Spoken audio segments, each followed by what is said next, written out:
Alright, this is how you take a recess pull off. First, you want to make sure there's no screws here or on the other side holding that in. Once you find that out, you want to take a block and a flathead screwdriver.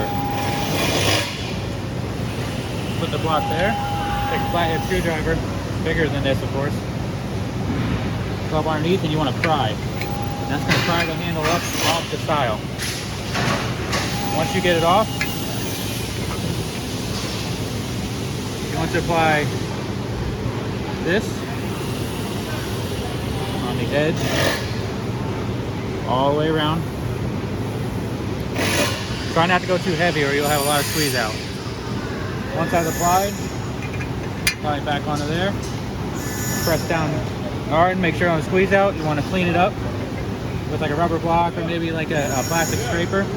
Make sure it's nice and clean. And you want to have that cure for an hour.